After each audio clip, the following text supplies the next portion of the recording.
Change করা বা নিজের বসের মুডকে কন্ট্রোল করা ঠিক যেমন সম্ভব নয় বা সম্ভব হয়ে ওঠে না, ঠিক সেরকমই নিজের মনের বিভিন্ন ভাবনাকে যদি আপনি কন্ট্রোল করতে চান তাহলে কিন্তু সেটা পারবেন না। তার কারণ অনবরত কিছু না কিছু ভাবনা আপনার মনে আসতেই থাকে। ঠিক যেমন একাধিক মেঘ একটার পর একটা এসেই যায়, আর আপনি যখন সেটাকে কন্ট্রোল করতে যান কি হয়, ঠিক তার বিপরীত হয়। আরও বেশি বেশি করে সেই ভাবনাগুলো আপনার মনে আসতে থাকে এবং যেমন ভাবনা ঠিক সেরকমই ফিলিংস আপনার মধ্যে কি হয়, তৈরি হয়। কিন্তু ফ্রেন্ড, আপনি কি জানেন আপনি পারেন আপনার মনে ভাবনাকে পরিবর্তন করতে।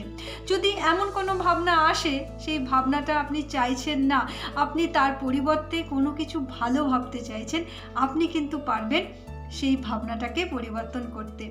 আপনার মধ্যে সেই সাইলেন্স পাওয়ার আছে, আর এই সাইলেন্স পাওয়ারের নাম হচ্ছে মেডিটেশন।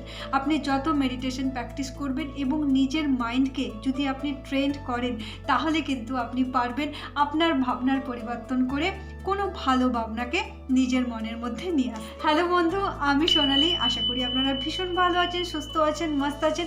আজকের কথা বলবো যে আমাদের মনকে আমরা কিভাবে ভালো করব।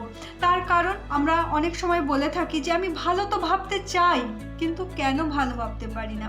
আমি তো পজিটিভ ভাবনা রাখতে চাই জীবনে, কিন্তু কেন জানি না বারবার শুধু সেই নেগেটিভ চিন্তাগুলোই মাথায় আসে, যেগুলো অ্যাকচুয়ালি আমি চাই না।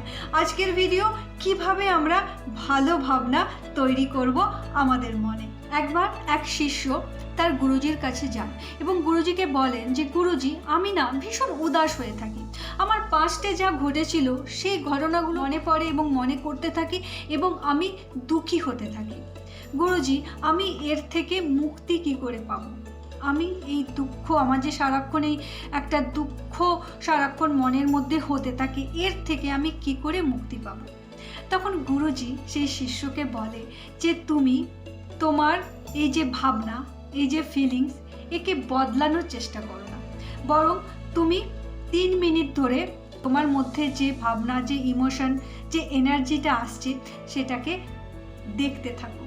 তুমি যখন 3 মিনিট ধরে এটা করবে, তুমি দেখবে তোমার এনার্জি আস্তে আস্তে বদলাতে শুরু করবে।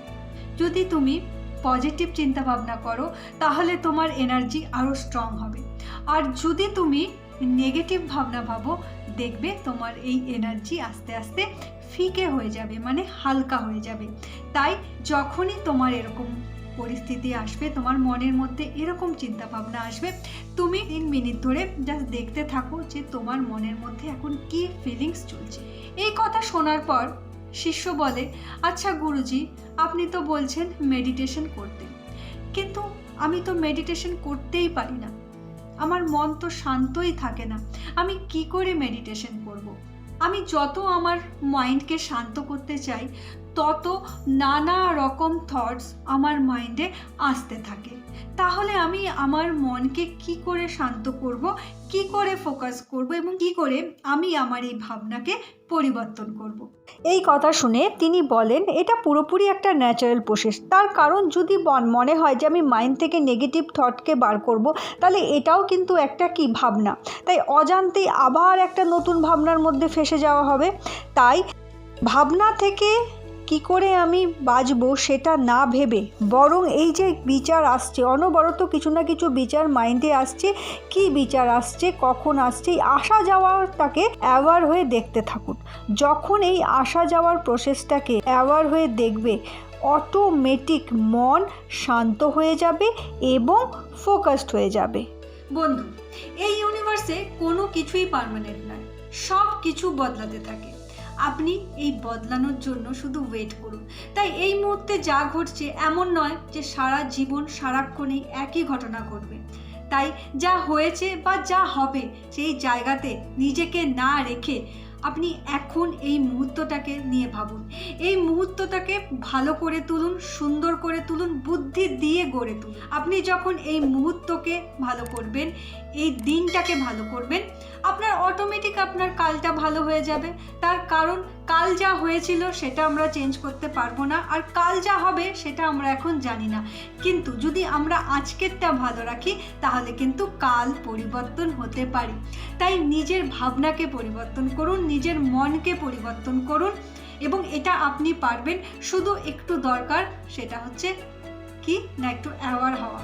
তাই মাইন্ডফুলনেস থাকুন, মনকে ভালো রাখুন এবং সবসময় অ্যাওয়ার থাকুন যে আপনার মনের মধ্যে কি ঘটনা চলছে। আশা করি কাজে লাগবে এবং এটা শুনে আজ থেকেই আপনি ভালো ভাবনা চিন্তা করতে শিখে যাবেন। ভীষণ ভালো থাকুন, সুস্থ থাকুন। God bless you.